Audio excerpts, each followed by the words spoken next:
Hello everybody. Right, I've actually been out, you know, and I did another video today. I did Clarksfield, but when I went home, well, I didn't manage to finish it because my bleeding battery ran out. And then when I started looking at it, I'm not going to get rid of the footage, but I just weren't feeling it. I think I need to do a bit more. So, funnily enough, it's Easter Sunday, and I don't know why, but me and my mum and Simon set off out to go and find a shop that's open, and nothing's open. But I said I wanted to stop here because there's some really important graves that I wanted to show you. And then what I thought we'd do, because there's loads of history around here, not a lot of it that I've researched, but I'm just thinking, you know what, let's just go on the fly and see what we can find. But I'll tell you a little bit about this church. So this particular church, it was built between 1825 and 1827. Now the actual cost of the church, I think it was something like £9,600. And it did have a graveyard, or it has a graveyard, although you wouldn't know it except for the stones at the back, which I'm going to walk over and show you. The actual land was, I think it was £300, and that was donated by one of the leases. Now, the same leases, in fact, I will put that footage in, it's the same leases that lived in the big mansion on Clarksfield. I'll put the footage in for you now. Can't believe I found it really quickly. So now we're on Kevlar Street, which is up in Clarksfield. And so yeah, years ago, this whole area, as you see it now, this was just all open farmland, as all of Oldham was at one point. But this is fairly recent. I mean, obviously these houses are, I would suggest, maybe 120, maybe early, maybe later, I don't know. But there's a within this far, or within this vicinity, there was the old manor house, and that manor house was owned by the Lees family. Now there's a couple of Lees families, but anyway, basically what they decided to do when they wanted to redevelop the area, they found that it was going to be a bit of a problem incorporating the manor house within the terraced houses, because it was a listed building. It was one that they wanted to preserve. So literally what they did is they took the outside of the mansion and basically turned it into two terraced houses. Honestly, it's beautiful. It's literally just coming up here now. These people are probably sick of people coming looking at it, but it is a local historical, building and landmark. But look at that. Look at that beautiful door.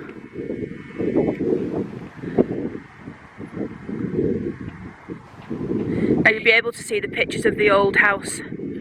As I've shown you, it looks like they might be on with painting it at the moment. I'm not going to focus in too much because it is someone's house and it's not fair. But they've even got the panelling in the front that they would have had all those years ago. So yeah, it's a beautiful church, this one. Very unusual design. It's not got much of a tower on the top. It used to actually fly a flag, but it doesn't anymore. But all around it are these wonderful gargoyles. I'm going to show you the faces. I'm trying to shield this bleeding. When every time I come and film this church, I've tried to film it before and then stopped. Look at that.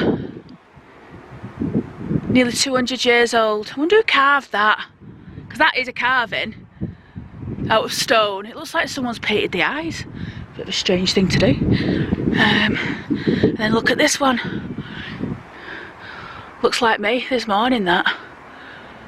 Jesus. And that big old original whacking door with that handle. That handle would have been made by a blacksmith at the time. How fantastic is that? Just think about that a minute. That is wonderful.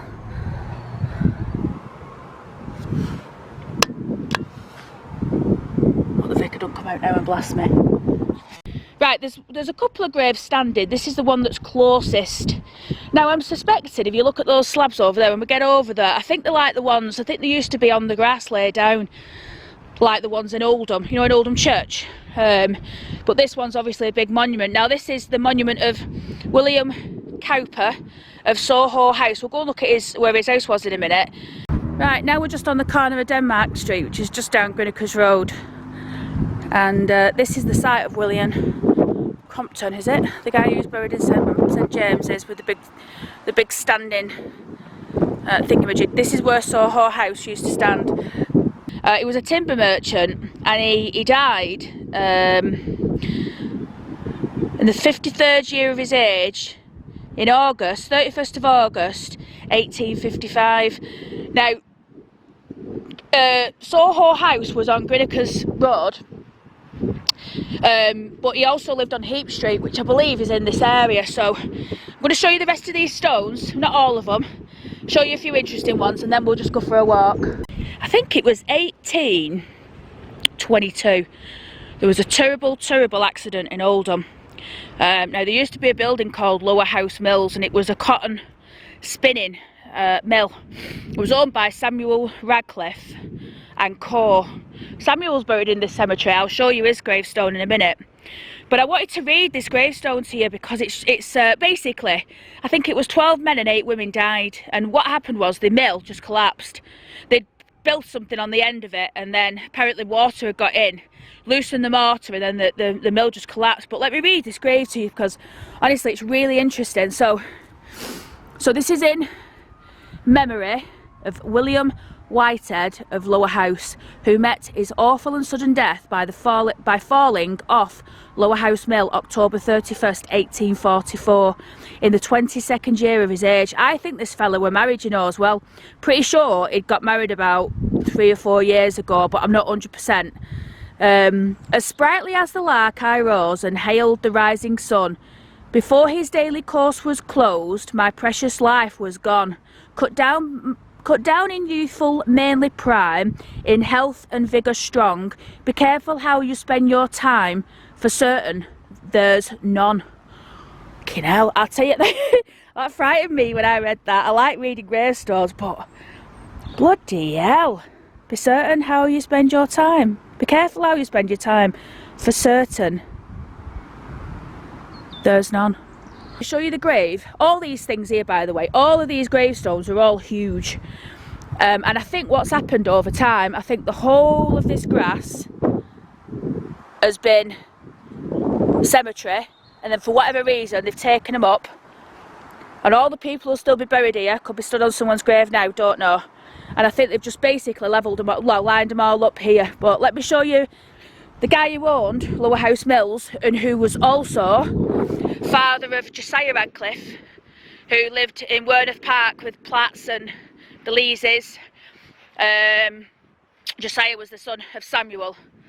I'll put his picture up, you'll know who he is. He's the fella who donated the fountain to Alexander Park. I've shown it in a previous video. Anyway, I'll show you his grave, just hang on a tick. Here we go. In memory of Samuel Radcliffe of Lower House, who departed this life December 23rd 1838 in the 59th year of his age. Also his wife Mary Radcliffe, who departed this life February 18th 1847, age 64. My God, love history, me. That's why I like looking at graves, because you can learn so much. Anyway, we're going to leave the church, the beautiful church. If you've got any memories of this church, let me know. And we're going to go, I think we're going to go for a walk in this industrial estate here and see what we can find. That there, by the way, that building, it's an old chapel, that. So funnily enough, it's on Temple Street. For a while it looked like it would run down, but it looks like they're doing it up, which is great news. I think we're going to go over to these old, see that building there? That's the old Ferranti building. It's going to be quite a bit for us to see around here, I think, so we're just going to get round and then I'll come back. Absolutely deserted round here, you know. There's a car coming up now, but it's really quiet. In fact, it's not even coming up this way. I don't know what this old mill was. I don't think it's as old as many mills in Oldham. It's called Emerald House. It's got these beautiful railings, similar to the ones on Yorkshire Street in Oldham. And then, look at this, how weird's this? So we're in the middle of this industrial estate. And then, you've still got a row of old terrace. Wow. This is like, these are the old houses of Oldham before they started knocking them down. Some nice memories round there, love. Everybody were a good, happy people. Loving people. I don't think you'd find any better anywhere. Happy memories. I've seen them children brought up in Yon Street, and I used to sit on that chair against the door, and I've watched them dance. And a boy used to come out, one of them concertinas, and I used to watch them dance. Very were happy. You heard that wind whistling. Well, I'm surprised. This is Bower Street, or is it Arga? Bower Street? Yeah, it's Bower Street. More houses here, but you know what? That's Durka. In fact, I think it'd be more fitting to... oh my God, I nearly had a heart attack. Look at that.